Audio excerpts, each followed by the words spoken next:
The question is, why do humans protect their reputation even in front of strangers when they know that they will never meet again? Still, they just protect their reputation, they don't do weird things, they just protect their reputation like something it's very precious for them. It's because at earlier times, the human, for a particular human, sorry, for a particular human, the world is small. It's just 50 to 150 members. He was interacting with them every day. But nowadays, in the modern world, we are interacting to lot of people whom we will never meet again. But at the ancient time, the person who is interacting with those 50 to 100 people will interact them every day because the tribe was small. There were no vehicles at the ancient time. The person can't get exposure of people from different country, from different cities, from different hometowns.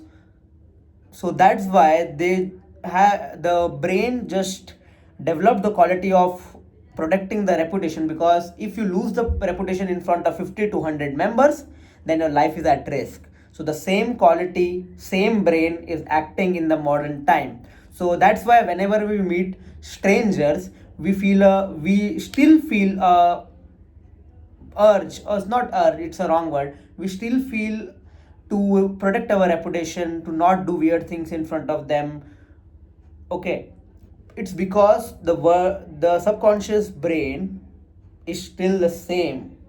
Okay, if we just stop and if we ask a question that these are strangers, I will never meet them again, then you might act differently. But before that, before the calculation reaction happens, the brain reacts faster than you calculate. First the reaction happens of the emotional brain, then if you ask a question, if you become aware of your mind, then you may act differently, that these are strangers only. But still the power of your emotional brain is much more higher than the logical thing.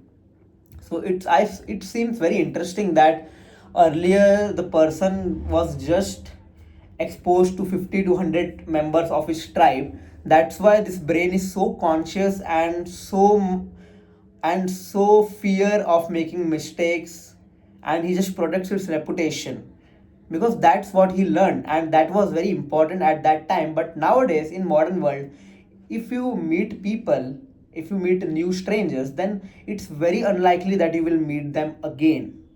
If you are in an airport, then if you it's still, you hold your reputation in that airport even while knowing that you will never meet that person again. So that's it. If you just give a speech in some random city, the city where people don't know who you are, then also you will feel a little embarrassment and you will feel shyness, and you will feel like to protect your reputation in front of those strangers as well, because your emotional brain will be working instead of your logical brain. So it's great. And also it's about spotlight effect. We feel that all the people are seeing and caring about us, but it's not like that. They are just busy with their own thoughts. So if we just do anything of our own, they don't care much. We feel that they are judging us, they are seeing us, they are thinking about us. We think that people are just spotlighting us. That's what called spotlight effect. But in the reality, they are very busy in their own thoughts.